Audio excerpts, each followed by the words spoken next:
今集嘅 Sam 哥極速料理咧，咁我預備咗一個比較即係唔係一個兩個人食嘅菜式喎，咁就係一個人喎。咁有時有啲人覺得一個人即係唔知煮乜嘢俾自己食喎，有時一個人有時候，與其食公仔麵，不如好簡單嘅整一啲日式嘅叫做凍啦，即係嗰啲一大碗飯嗰啲咧，食見到都好流行啊！即係有啲連鎖嘅快餐店都有食嘅喎。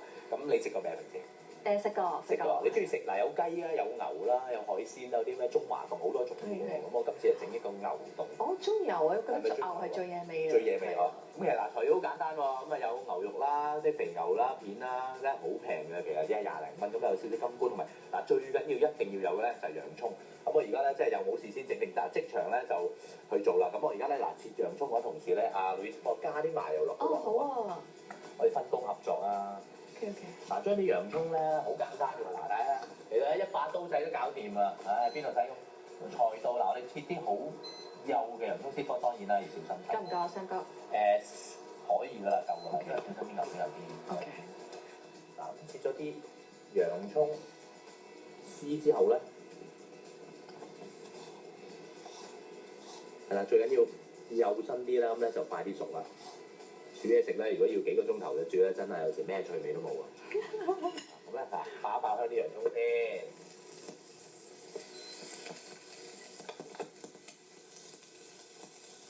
嗱，好快咧，洋葱味咧出嚟。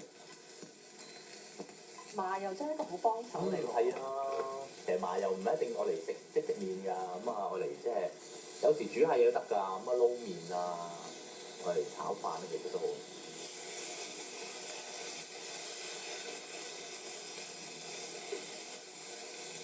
咁所以有時其實煮嘢咧都唔一定係去菜刀啊、鑊鏟嘅，咁我揸個鉗咧咁喺度搞下咧，其實都搞到嘅。咁所以咧，其實真係大家都要嘗試下嚇。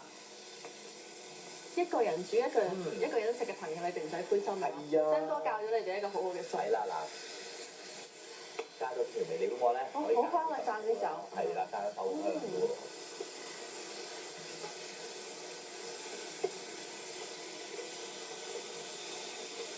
當然啦，我哋而家未調味喎，咁我哋咧就需要加啲即係特別嘅調味汁啦。咁其實嗰個汁咧就我哋可以用翻之前嗰幾集都介紹過一啲 sukiyaki 嘅濃縮嘅醬汁，咁加少少汁。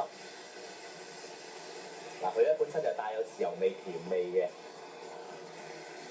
咁啊再加少少水。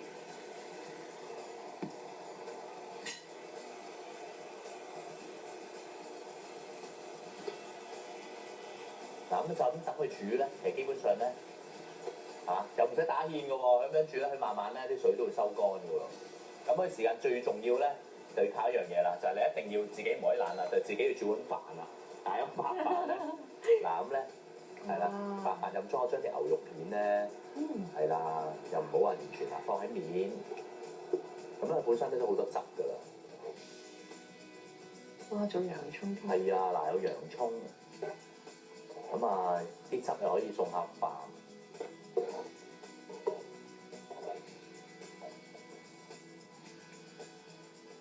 如果你中意汁嘅咧，可以唔好嘥喎，呢度倒少少醬汁喺面。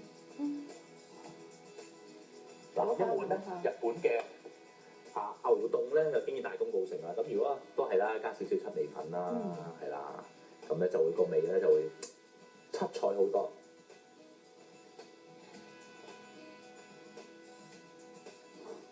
或者甚至可以加啲咁多啲咁嘅飯素喺面啦，咁啊靚啲啦。咁有時啲嘢賣相好咧，你食肉都好嘅。色香味嘛。冇錯啦，嗱，其實咧咁咧就有一碗牛凍啦。咁啊，Louis你今晚就算一個人咧都可以一路睇電視一路食啦。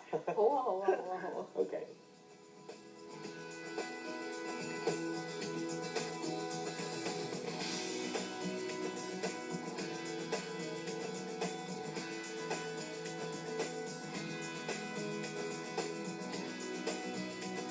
好啊，Louis，你試一試我親手為你炮製嘅牛凍啦。咁咧包你咧就唔使白飯任裝啦，因為一碗咧你一定夠食嚇。一定夠食啦。係啦，其實一碗飯兩份食。Yes。咁我滗啲出嚟試下先。放下洋葱啦。係啦，最緊要飯喎，因為啲飯咧就已經啲汁咧就滲晒落去。咁食呢啲牛凍咧，其實個汁好緊要。咁喺日本咧，呢一種係一種好流行嘅飲食文化嚟。咁尤其啲朋苦學生咧，佢哋真係冇錢咧，即係幾百 yen 咧就去入飛仔咧就食呢啲咁嘅牛丼，咁其實自己都可以炮製嘅，係非常之簡單，同埋但完全過程我都冇翻我試下去調味，咁其實咧都 OK 嘅喎，因為靠住啲醬汁同埋啲材料新鮮。我試咗啲洋葱先。